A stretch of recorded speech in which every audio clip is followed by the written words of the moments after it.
Bismillahirrahmanirrahim. Assalamu alaikum second year. How are you all? Hopefully all of you are good and fine. Dear students, here we are with another online session. In this online session is about the revision. Yes, the revision of your syllabus, of your smart syllabus, and as well as the conduction of the test relating to your subject geography.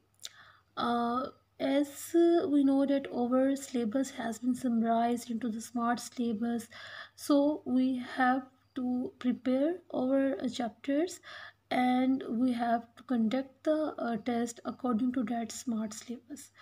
इस session में हमें test लेने हैं, आपके chapters को revise करना है। कितने दिन में होगा? ऑनलाइन जो हमारे लेक्चर्स हैं they will be conducted on Thursday और ऑन सैटरडे। सो 2 दिन हैं आपके, जो मैं रात को आपका जो है वो लेक्चर का रिवीजन कराऊंगी। I will try to revise a chapter. मैं कोई भी आपको फर्स्ट चैप्टर से स्टार्ट करेंगे, आपको रिवाइज करेंगे और सैटरडे को मैं टेस्ट दूंगी। टेस्ट में पहले हम लोग एक्सरसाइज को थोड़ा सा डिस्कस करेंगे, एमसीक्यूज़ को, और उसके बाद में आपको शॉर्ट क्वेश्चन और लॉन्ग क्वेश्चन जो उस चैप्टर में से बन सकते हैं, पॉसिबल होते हैं और जो प्रीवियस पेपर्स में आते रहे हैं अकॉर्डिंग टू स्मार्ट सिलेबस, में आपको वो दूंगी। ठीक हो गया?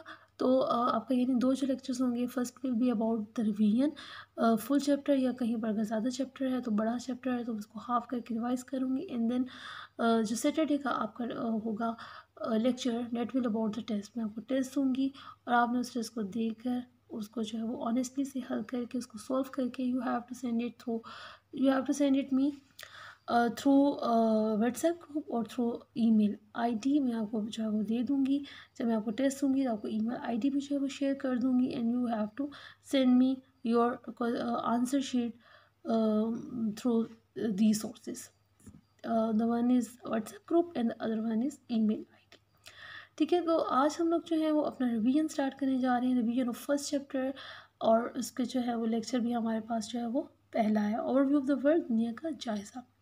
Here is the look of your book. अगर आप भूल नहीं गए और अगर आप पढ़ते नहीं हैं तो यकीनन आपको पता होगा, और अगर आपने इन दिनों में अपनी बुक को साइड पे रख दिया है कि जना पेपर होते हैं कि नहीं होते, तो आप थोड़ा सा इसको रिवाइज कर लें।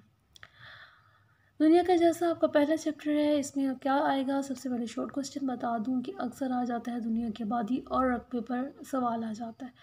दुनिया की आबादी और रकबा तहरीर करें अक्सर, या जो है खित्ती जोग्राफ़ी से क्या मुराद है?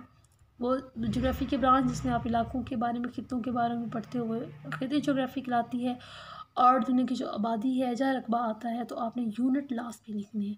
मतलब अगर आप आबादी लिख रहे हो तो अरब है, जितनी भी है आबादी तो आपने अरब, जैसे जो भी टर्म है यूनिट है लास्ट में लिखनी है। और अगर आप रकबा लिख रहे हो तो मिलियन, मुरब्बा किलोमीटर है या मुरब्बा किलोमीटर है, आप डाटा के साथ वो लाजमी लिखेंगे। उसके बाद इंपॉर्टेंट सवाल आता है आबादी की तकसीम के बारे में, कि दुनिया में आबादी की तकसीम कैसी है। ये सवाल 2 तरीके से आता है। सम टाइम लॉन्ग क्वेश्चन आता है कि दुनिया की आबादी की तकसीम है जनाब, तफसीलन नोट लिखें। उसमें आपने गुंजान आबाद इलाकों के बारे में लिखना है, उसमें आपने कम गुंजान आबाद इलाकों के बारे में लिखना है, औसत दर्जे वाले आबादी वाले जो इलाके हैं वो भी लिखेंगे। और सम टाइम आपका शॉर्ट क्वेश्चन आ जाता है कि दुनिया के गुंजान आबाद इलाकों पर नोट लिखें। अब गुंजान आबाद इलाकों में हमारे पास 4 हैं, आप लोगों ने उसे बड़ा जो है वो प्रिसाइज़ करके इस सवाल को हल करना है और बड़ा डिसेंट वे में हल करना है कि यहाँ पर 4 गुंजान आबाद इलाके हैं। पहला जो हमारे पास है वो एशिया के इलाके हैं। आपने उनके इलाकों के नाम लिख देने हैं और वजह गुंजानियत बतानी है कि क्या वजह है वहाँ पर। फिर मगरबी और वस्ती यूरोप के इलाके हैं, आपने उनकी गुंजानियत बतानी है, कौन से गुंजान आबाद इलाके हैं और उनकी वजह क्या है। ज़ाहिर सनअती इनकलाब है। फिर उसके बाद है शुमाल मशरक़ी रियासत मुत्तहिदा अमेरिका और जनूब मशरक़ी कनाडा, इनके गुंजान आबाद इलाकों के नाम और वजह गुंजानियत। इसके बाद नील और डेल्टा है, वहाँ की गुंजानियत के रीजंस हैं, आपने वो बतानी है। अगर ये शॉर्ट क्वेश्चन में आता है तो आपने जनाब हेडिंग्स देनी है, इलाकों के नाम लिखने हैं जो गुंजान आबाद इलाके हैं और उनकी वजह गुंजानियत। इसी तरह से कभी 2 नंबर का औसत गुंजानियत वाले इलाके आते हैं, प्रीरीज और पम्पास हैं, घास के इलाके हैं। कभी कम गुंजान आबाद इलाके वाले सवाल भी आ जाता है शॉर्ट क्वेश्चन में, कभी 2 भी आ जाते हैं और कभी लॉन्ग में भी आता है। तो बहुत इंपॉर्टेंट है, आपने इसको लास्ट में तौर पर जो अटैम्प्ट करना है और अगर आए तो आपने इसको देखना है। उसके बाद अगला जो टॉपिक है गैर तबाही माहौल का इंसानी ज़िंदगी पर असर, वो शॉर्ट क्वेश्चन में कभी आ जाता है, उसको देख लीजिएगा। वो लॉन्ग क्वेश्चन या जो है आपकी एमसीक्यूज़ के वाले से इतना इंपॉर्टेंट नहीं है। उसके बाद है दुनिया में इम्तियाज़ी हैसियत रखने वाले ममालिक। ये बहुत इंपॉर्टेंट टॉपिक है और जो एक मिस्टेक बच्चे करते हैं वो ये करते हैं कि दुनिया के गुंजानबाद इलाके और इम्तियाज़ी हैसियत रखने वाले ममालिक इनको मिक्सअप कर देते हैं। तो आपने इनको मिक्सअप नहीं करना। इम्तियाज़ी हैसियत रखने वाले ममालिक किसी भी वजह से दुनिया में इंपॉर्टेंट हैं, वो आबादी की वजह से भी हो सकती हैं, वो अपने रकबे की वजह से भी हो सकते हैं, वो कोई भी रीज़न हो सकती है। तो आपने इम्तियाज़ी हैसियत रखने वाले ममालिक को मिक्स नहीं करना दुनिया के गुंजानबाद इलाकों में। शायद उसकी वजह ये भी है कि ये दोनों 4-4 इलाके हैं। इम्तियाज़ी हैसियत रखने वाले ममालिक भी और गुंजानबाद इलाके भी। आपने उसको फ़र्क में रखना है। इम्तियाज़ी हैसियत रखने वाले ममालिक में 4 हैं। सबसे पहले यूरोप है। आप इसको मैंने आपको क्लास में भी कहा था कि आप इनको पॉइंट कर लें 1, 2, 3, 4। पॉइंट नंबर 1 है यूरोप, इसमें शायद रूस शामिल है, जमात दौलत है, सनअती तरक्की है। नंबर 2 जो है हमारे पास जो है वो शुमाली अमेरिका है, ख़ासतौर पर अमेरिका का इलाका, कनाडा का इलाका है, सनअती ज़राअत की तरक्की की वजह है। मशरक़ बीच के ममालिक ख़ासकर जापान और चीन और इसके अलावा बरसगीर पाक वहीन की आबादी के लिहाज से इंपॉर्टेंट है। तो 4 इम्तियाज़ी हैसियत रखने वाले ममालिक हैं जिन्हें उनकी एग्रीकल्चर प्रोडक्शन, उनकी इंडस्ट्रियल सनअती तरक्की या उनकी आबादी की वजह से हम इग्नोर नहीं कर सकते। आपने इसको जो है वो अच्छे से करना है और ये अक्सर आपका जो है वो शॉर्ट क्वेश्चन में आया हुआ था कि इम्तियाज़ी हैसियत रखने वाले ममालिक कौन से हैं। 2 के नाम लिखे हैं, 4 के नाम लिखे, तो उन खित्तों को आपने अच्छे से अटेम्प्ट करना है। उसके बाद है पाकिस्तान और दुनिया। ये इम्पॉर्टेंट टॉपिक है। इसमें क्या होता है कि इसमें पाकिस्तान अक्सर जो सवाल आता है कि पाकिस्तान किन-किन ऑर्गेनाइजेशन का हिस्सा है, उनका नाम बताएँ।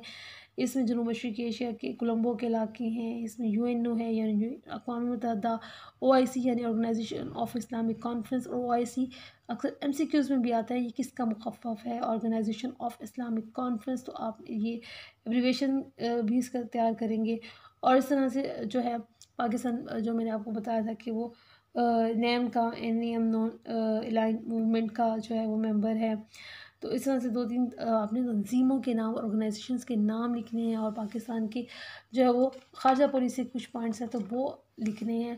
ख़ास तौर पर दुनिया में पाकिस्तान की क्या इंपॉर्टेंस है तो आपने लिखना है जना वो इंपॉर्टेंट है पहले वक़ूफ़ के एतबार से और इन ऑर्गेनाइजेशन का हिस्सा। और समटाइम सीधा पूछा हुआ था कि पाकिस्तान किन कौन ऑर्गेनाइजेशन का हिस्सा, तो आपने उनके नाम जो हैं वो लिख देने हैं।